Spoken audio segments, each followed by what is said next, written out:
আসসালামু আলাইকুম রহমতুল্লাহ। চীনকে নিয়ে যারা লাফালাফি করেন, ভারতের বিরোধিতা করে, তাদের জ্ঞাতার্থে তাদের অবগতির জন্য জানানো যাচ্ছে যে চীন কখনো ভারতের সাথে বড়সড় যুদ্ধে নামবে না, যুদ্ধে যুক্ত হবে না, যুদ্ধে যাবে না।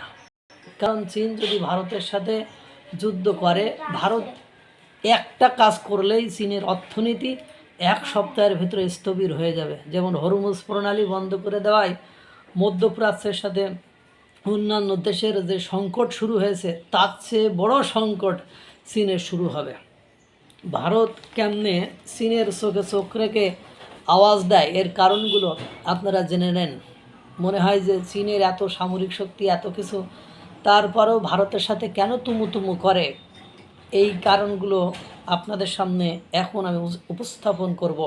উপস্থাপন করার আগেই বিখ্যাত ভূ রাজনীতিবিদ, গবেষক, সাংবাদিক টিম মার্শালের বলেন, চীন ও ভারতের মধ্যে কখনো বড় আকারের যুদ্ধ লাগবে না, কারণ দুই দেশের মধ্যে বাধা হয়ে দাঁড়িয়েছে হিমালয় পর্বত। আধুনিক যুগে যুদ্ধ বিমান বা মিসাইল থাকলেও একটি দেশকে পরাস্ত করতে হলে পদাতিক সৈন্য এবং ট্যাঙ্কার প্রয়োজন হয়। হিমালয়ের দুর্গম চূড়ার টপকে কয়েক লাখ সৈন্য নিয়ে ভারতের মূল ভূখণ্ডে ঢুকে পড়া ব্যাপারটা, যে ভারতের মূল ভূখণ্ডে ঢুকে পড়ার ব্যাপারটা লজিস্টিক্যালি এক নাইটমার, দুঃস্বপ্ন। সমুদ্রপথেও ভারত প্রকৃতির আশীর্বাদ প্রাপ্ত, কেননা চীনের অর্থনীতির লাইফলাইন হলো জ্বালানির তেল, যা আসে মধ্যপ্রাচ্য থেকে। এই তেলবাহী জাহাজগুলোকে ভারত মহাসাগর হয়ে মালয়েশিয়া ও ইন্দোনেশিয়ার মাঝখানে সরু মালাক্কা প্রণালী দিয়ে যেতে হয়। ভারত এই মহাসাগরের রাজা, কিং অফ দ্য কিং। এই মহাসাগরে ভারতের শক্তিশালী নৌবাহিনী এবং আন্দামান নিকোবর দ্বীপপুঞ্জের সামরিক ঘাঁটি চীনের গলার কাটা।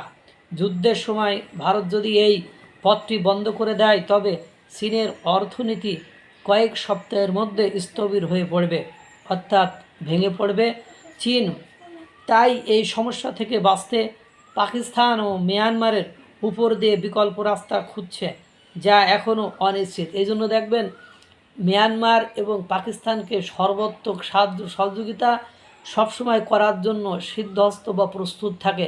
সেটা 1971 সালে মুক্তিযুদ্ধের সময় এই চীন বর্তমান সময়ে সবচেয়ে বেশি ব্যবসাকারী বাংলাদেশের সাথে না, যে বাংলাদেশের সাপোর্ট না করে পাকিস্তানকে সাপোর্ট করেছিল শুধু এই একটা কারণেই। এটা এখন বুঝতে পারছেন। আর ভারত ঠিক বাংলাদেশকে সাহায্য করে চীনের একওয়ালা বাসটা ওই জায়গায় দিয়ে দিয়েছিল। চীন বড় যুদ্ধ করে না, কিন্তু তারা সালামি স্লাইসিং নীতিতে বিশ্বাসী, অর্থাৎ হুট করে বড় কোনো জমি দখল না করে প্রতি বছর কয়েক ইঞ্চি বা কয়েক গজ করে ভারতের দিকে এগিয়ে আসার চেষ্টা করে। লাদাখ বা অরুণাচল সীমান্তে চীন এই কাজটাই করে। তবে ভারত এখন আর আগের মতো রক্ষণাত্মক নয়।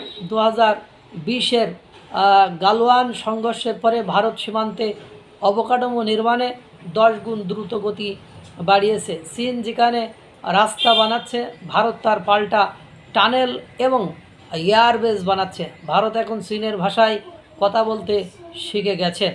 শান্তি চাইলে আগে সীমানা থেকে সরো। ভারত এখন বিশ্বের কাছে নিজেকে চীনের বিকল্প হিসাবে তুলে ধরেছে। অ্যাপল বা স্যামসাংয়ের মতো কোম্পানিগুলো যখন তাদের প্রোডাকশন চীন থেকে সরিয়ে ভারতে নিয়ে আসছে, তখন সেটি চীনের জন্য একটা দীর্ঘমেয়াদী হুমকিস্বরূপ হয়ে দাঁড়াচ্ছে। দীর্ঘমেয়াদী অর্থনৈতিক আধিপত্যের উপর এটা একটা বড় আঘাত। সুতরাং বুঝতেই পারছেন চীনকে নিয়ে যারা মাতামাতি, কারণ চীনের আর একটা গুণ আছে, চীন যাদেরকে সাহায্য সহযোগিতা করে অধিকাংশ সময় যুদ্ধে তাদের পরাজয় হয়। ইতিহাস তাই বলে। পাকিস্তান বলেন, যাদেরকে আজ পর্যন্ত চীন যুদ্ধের সময় সাহায্য সহযোগিতা করেছে, তাদেরই পরাজয় হয় এবং চীন ভারতকে সমীহ করে চলবে, এটাই স্বাভাবিক, যতদিন মিয়ানমার আর পাকিস্তানের মধ্য দিয়ে ওই পথ তৈরি করতে পারবে না। কিন্তু এই স্বপ্নটাও তাদের জন্য একটা দুঃস্বপ্ন। এই স্বপ্ন ভারত কখনোই পূরণ হতে দেবে না। সুতরাং চীন কোনো না কোনো ফরম্যাটে ভারতের কাছে ধরা। আল্লাহ তাআলা সকলকে ভালো রাখুক, সুস্থ রাখুক। আসসালামু আলাইকুম ওয়া রাহমাতুল্লাহ।